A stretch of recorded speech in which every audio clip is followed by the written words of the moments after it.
సంవత్సరాల తరబడి ఎన్ని మందులు వాడినా మీ మోకాల నొప్పులు తగ్గట్లేదా? ప్రాణ పెయిన్ క్లినిక్ లో అత్యాధునిక చికిత్స.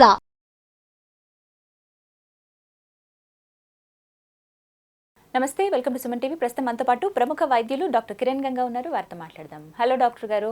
అసలు నాలుక డ్రై అయిపోవడానికి, మాట తడబడి ఇలా రావడానికి, హై షుగర్స్ ఉండడానికి రీజన్ అంటే లింక్ ఏమన్నా ఉందా, ఇలా కూడా గుర్తించవచ్చా అని అడిగారు. ఆ సందేహం మిమ్మల్ని అడగాలనుకున్నాను. క్లియర్ చేస్తారా డాక్టర్? ఇప్పుడు హై షుగర్ అయినప్పుడు ఏమవుతుందంటే బాడీలో డీహైడ్రేషన్ అయిపోతుంది. మనకు ఈ కణాలు హైడ్రేషన్ కోల్పోతాయి అన్నమాట. ఎందుకంటే ఎక్కువగా వీళ్ళకు మూత్ర విసర్జన కూడా అవుతూ ఉంటుంది. వీళ్ళకి తెలియకుండానే మూత్ర విసర్జన ఎక్కువ అవుతూ ఉంటుంది. అండ్ దాహం అవుతుందని నీళ్ళు తాగుతూ ఉంటారు. ఎన్ని నీళ్ళు తాగినా దాహం తీరదు, మూత్ర విసర్జన ఎక్కువ ఉంటుంది హై షుగర్స్ ఉన్నప్పుడు. సో ఆ నాలిక అనేది మనకు మాట్లాడేటప్పుడు ఎలాగ నాలిక అన్ని విధాలా కదలాలి కదా, ఆ నాలిక గట్టిపడటం అంటే మందంగా అంటే కొంచెం స్టిఫ్నెస్ లాగా అవ్వటం వల్ల ఆ టంగ్ అనేది వాళ్ళకు సరిగ్గా ఆర్టికులేట్ అవ్వదు. మాట వాళ్ళకి మాట్లాడాలంటే కోపం వస్తుంది. అండ్ నాలిక కానీ బయట పెట్టమని అసలు బయట పెట్టలేరండి కొంతమంది. మరీ హై షుగర్లో అసలు నాలిక అలా తీసి అలా పెట్టలేరు. అటువంటి కండిషన్లో కూడా చూసాం. హైలో అసలు నేను ఈ మధ్య కాలంలో కూడా ఒక పేషెంట్కి 750 షుగర్ ఉండింది. అసలు నాలుగు చూపిలేను మొత్తానికి 750లో. బట్ మళ్ళీ షుగర్స్ ఇన్సులిన్ ఇచ్చి వాళ్ళకి సలైన్ అన్నీ పెట్టి షుగర్ తగ్గిన తర్వాత ఒక 5 hours తర్వాత at least he was able to మీ పేరు అడిగితే చెప్పగలుగుతున్నాడు, చెప్తున్నాడు అనమాట. సో ఈ 450, 550 షుగర్స్ ఉన్నప్పుడు ఏమవుతుందంటే హైపర్ గ్లైసిమిక్ హైపర్ ఆస్మలార్ కండిషన్ అంటాం అనమాట. సో షుగర్స్ తగ్గిన తర్వాత మళ్ళీ నార్మల్ అయిపోతుంది. సో నాలికను కానీ చూపించమంటే డ్రైగా కనపడుతుంది, చాలా డ్రై ఉంటుంది నాలుక. ఓకే. సో కాబట్టి నాలిక డ్రై అయిపోవటం అండ్ నాలిక మందంగా ఉండటం ఇవి హై షుగర్ లక్షణాలు. సో ఇవాళ రేపు మనకు గ్లూకోమీటర్ ఉంది కాబట్టి డౌట్ వచ్చినప్పుడు చెక్ చేసుకోగలుగుతున్నారు, అర్థమవుతుంది. బట్ గతంలో ఒక 25 years బ్యాక్ గ్లూకోమీటర్ అందుబాటులో లేని రోజుల్లో డాక్టర్స్ అసలు వీటిని గమనించమని చెప్పేవాళ్ళు. ముఖ్యంగా టైప్ 1 డయాబెటీస్లో కానీ మీరు గమనించండి, పిల్లోడు ఎప్పుడు కూడా రోజు ఉదయం సాయంత్రం నాలుక చూపిమనండి. చూస్తూ ఉంటే మీకు అర్థమైపోతుంది డ్రై అయింది ఎప్పుడు, బాగున్నది ఎప్పుడు అని. ప్లస్ చిన్నపిల్లలు అయితే మనం బరువు కూడా చెక్ చేస్తూ ఉంటుంటాం రోజు మార్నింగ్ ఈవినింగ్. వాళ్ళు అదే బరువు కరెక్ట్గా మెయింటైన్ అవుతుంటే షుగర్స్ దాదాపు కంట్రోల్లో ఉన్నట్లు. ఇప్పుడు బరువు టక్కన 1 kg తగ్గాడు అనుకోండి, వీడికి షుగర్ హై ఉన్నట్టు లెక్క. అలా కూడా అప్పట్లో గమనించేవాళ్ళు అనమాట. సో ఇవన్నీ వెరీ ఇంపార్టెంట్. మీకు high sugar patient, fluctuating sugar patient ఇట్లాంటివి ఉన్నప్పుడు వీలైనంత వరకు ఇవన్నీ గమనిస్తూ ఉండండి. పర్సన్ ఎంత హెల్తీగా ఉన్నాడా లేదనేది మీకు క్లారిటీ వచ్చేస్తుంది. ఇంకా ఎలా తెలుసుకోవచ్చు సార్ షుగర్స్ హై అవుతున్నాయి అని అనడానికి? అదే జనరల్గా మనకి యూరిన్ ఎక్కువ వస్తుందంటాం, ఆకలి ఎక్కువ ఉందంటారు పేషెంట్. తర్వాత ఇప్పుడు దెబ్బలు తగిలితే మానకపోవటం అవన్నీ లేటర్ స్టేజ్. ఇవి ఇమీడియట్ గా దే కెన్ హ్యాపెన్. చేసుకోవాల్సిన అవసరం లేదు. ఈ సిమ్టమ్స్ కనుక కనపడితే హై షుగర్స్ ఉన్నట్టే లెక్క అయితే లేదు. ఇప్పుడు మీ గ్లూకోమీటర్ ఉన్నాయి కాబట్టి మనం కంపల్సరీ టెస్ట్ చేసుకోమంటాం. బట్ అంటే అప్పటికప్పుడు తెలిసేవైతే ఇవ్వండి. అవును. ఇప్పుడు ఎవరన్నా సార్ ఈ మాదిరిగా నాకు ఇబ్బంది ఉందని పేషెంట్ మనకు ఫోన్లో ఎప్పుడన్నా కనెక్ట్ అయ్యి సార్ ఇలా నేను ఫీల్ అవుతున్నాను అడిగితే మీరు ముందు టెస్ట్ చేసుకుని నాకు నెంబర్ కూడా చెప్పండి అని చెప్తాం. ఇప్పుడు ఈజీ అయిపోయింది. గ్లూకోమీటర్ ఉంది, అందరి దగ్గర గ్లూకోమీటర్ ఉంది. కొన్ని సందర్భాలలో లో షుగర్లో కూడా పేషెంట్కి మాట్లాడటానికి కూడా అవకాశం ఉండదు. చాలా లోలో కూడా చాలా నీరసం అయిపోయి ఉంటారు. సో మనం హై షుగర్ అనుకొని దానికి తగ్గట్టుగా మెడిసిన్ ఇస్తే మళ్ళీ ప్రాబ్లం అవుతుంది. అందుకే చెక్ చేసుకోవాలి. లేదా లో షుగర్ అనుకొని నువ్వు గ్లూకోజ్ వేసుకున్నావు అనుకోండి, ఈ 400 కాస్త మళ్ళీ 600 పోతుంది. అది కూడా ప్రాబ్లమ్. సో అందుకని అంటూ ఉంటాం మనం పేషెంట్ కూడా ఇది ఒక కరెంట్ లాంటిది. లో కరెంట్ వచ్చినా అది వెలగదు, హై కరెంట్ వచ్చినా అది వెలగదు. సో నార్మల్లో ఉండాలి.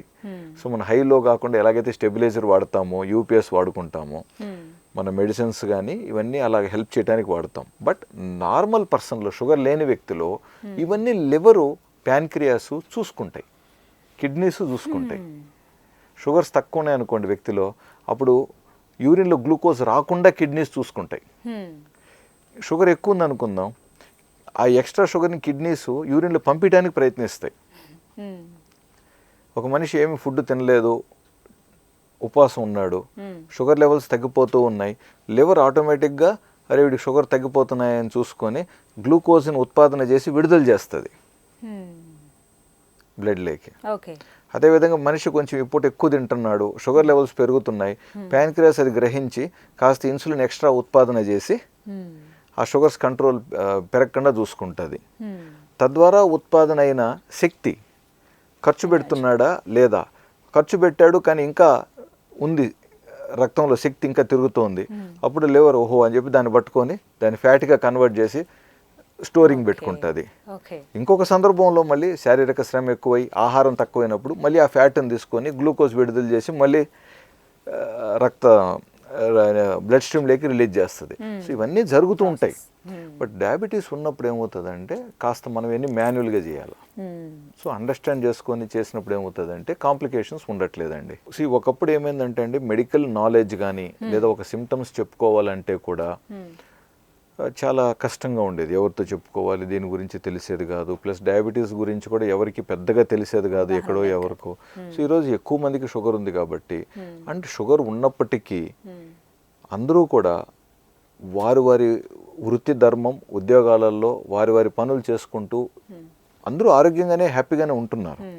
సో ఆల్మోస్ట్ ప్రతి డయాబెటీస్ పేషెంట్ దాదాపు వాళ్ళకి వారే డాక్టర్ కూడా. బట్ మనం చెప్పేది ఏంటంటే సొంత వైద్యాలు చేసుకోకండి అని. కానీ ఇప్పుడు ఇలా ఎవరైనా గుర్తించినప్పుడు సార్ ఇలా హై షుగర్స్ ఉన్నాయంటే గ్లూకోమీటర్ ఒకవేళ చెక్ చేసుకుని ఎస్ ఇది హై షుగర్ అన్నప్పుడు ఇన్స్టెంట్గా అప్పటికప్పుడు చేయాల్సిన పని ఏంటండి? హై షుగర్ నాలుగే డ్రై అయిపోతుంది, అప్పుడు ఇన్స్టెంట్గా ఇప్పుడు ఇక్కడ మీకు ఇంకో పాయింట్ చెప్తా. ఇప్పుడు అలా చెక్ చేశారు, లో షుగర్ కనపడింది, 72 కింద కనపడింది. 72 కింద కనపడినప్పుడు ఏదైనా ఆహారం ఇవ్వమంటాం. 54 కంటే కింద కనపడింది, అప్పుడు గ్లూకోసే ఇవ్వమంటాం. 50 కంటే కింద కనపడితే గ్లూకోజ్ ఎక్కిమంటాం. సో లో షుగర్ ఈజ్ ఎమర్జెన్సీ, ఇమీడియట్గా షుగర్ని పెంచేయాలి. నెక్స్ట్ 5-10 నిమిషాలలో ఈ 60-70 ఉన్న షుగర్ని 110, 150కి తీసుకెళ్ళాలి. సో ఏదో ఒక దగ్గరలో అందుబాటులో ఉన్న ఈజీగా దొరికే ఆహారాన్ని అండ్ షుగర్ తక్కువ ఉన్నప్పుడు గ్లూకోజ్ పౌడర్ నాలుక మీదనే చప్పరించమంటాం. సో ఇక్కడ నుంచే పైకి వెళ్తుంది అని చెప్పి, ఇంక్లూడింగ్ షుగర్ కూడా నీళ్ళలో కలిపి తాగిపెచ్చడం తర్వాత, బట్ ముందు నాలుక మీద చప్పరించండి, చూ చేయండి అని చెప్తాం మనం. ఓకే, మీరు అడిగిన క్వశ్చన్కి హై షుగర్ ఉంటే ఏం చేయాలని అప్పటికప్పుడు. ఇప్పుడు అతను ఆల్రెడీ ఇన్సులిన్ పేషెంట్ అనుకుందాం. ఓకే. సో ఇన్సులిన్ ఏమన్నా మర్చిపోయాడా? యూజువల్గా ఇది జరుగుంటాయి.